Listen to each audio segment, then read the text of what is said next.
साथियों, हमारी सरकार की एक बहुत बड़ी उपलब्धि वंचितों के सशक्तिकरण की रही है।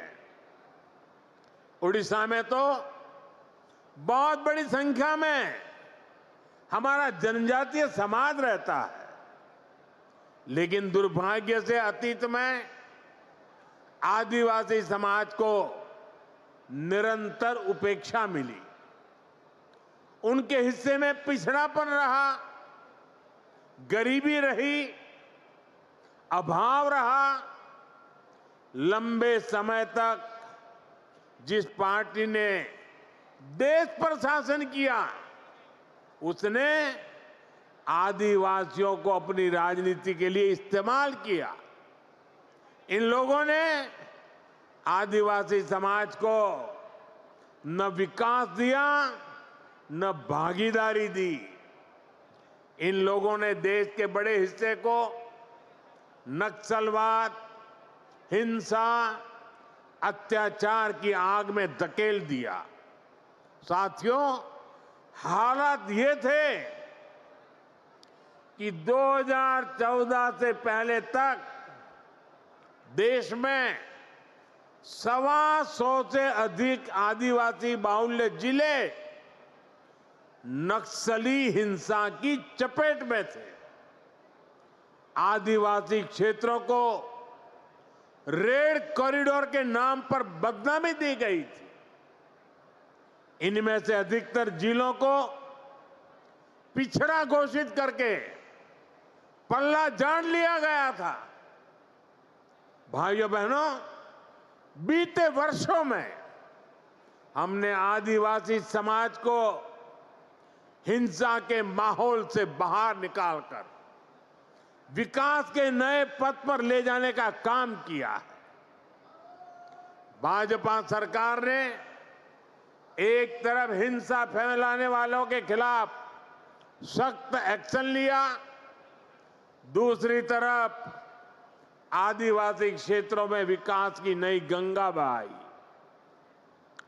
इसी का नतीजा है कि आज नक्सली हिंसा का दायरा देश में 20 से भी कम जिलों तक सिमट गया है।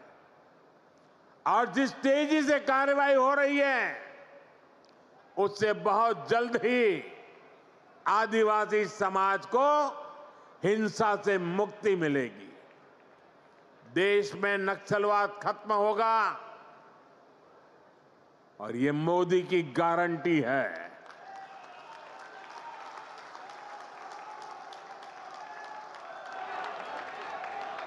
साथियों, आदिवासी साथियों के सपने पूरे करना, उन्हें नए अवसर देना, उनके जीवन से मुश्किलें कम करना हमारी सरकार की प्राथमिकता है। इसलिए पहली बार जनजातीय विकास के लिए 2 बहुत बड़ी राष्ट्रीय योजनाएं देश में बनी है। इन 2 योजनाओं पर 1 लाख करोड़ रुपए से भी ज्यादा खर्च किए जा रहे हैं। पहली योजना है धरती आबा जनजातीय ग्राम उत्कर्ष अभियान। बिरसा मुंडा जी के नाम पर इसको रखा गया है। इसके तहत देश भर में 60,000 से अधिक आदिवासी गांवों में विकास के काम किए जा रहे हैं। यहां उड़ीसा में भी कहीं आदिवासियों के लिए घर बन रहे हैं, रोड बन रहे हैं, बिजली पानी की सुविधाएं बन रही है। यहां उड़ीसा के 11 जिलों में 40 आवासीय विद्यालय भी बन रहे हैं। केंद्र सरकार ने इस पर भी सैकड़ों करोड़ रुपए खर्च कर रही है।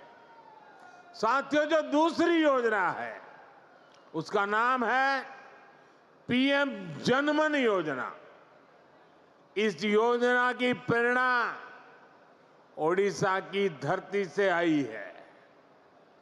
देश की पहली आदिवासी महिला राष्ट्रपति उड़ीसा की बेटी आदरणीय द्रौपदी मुर्मू जी ने इस योजना के लिए हमें मार्गदर्शन दिया।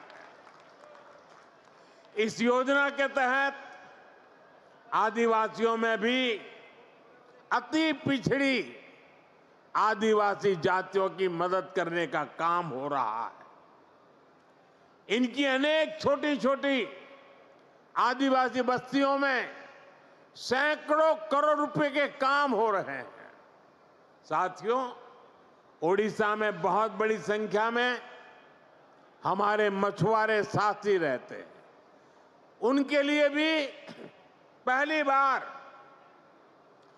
पीएम मत्स्य संपदा योजना, बहुत बड़ी योजना, देशव्यापी योजना बनाई गई है। पहली बार मछुआरों को भी किसान क्रेडिट कार्ड की सुविधा मिली है। केंद्र सरकार 25,000 करोड़ रुपए का एक विशेष फंड बनाने जा रही है। इसका भी बहुत बड़ा लाभ उड़ीसा में समंदर के तट पर रहने वाले साथियों को होगा, हमारे नौजवानों को होगा।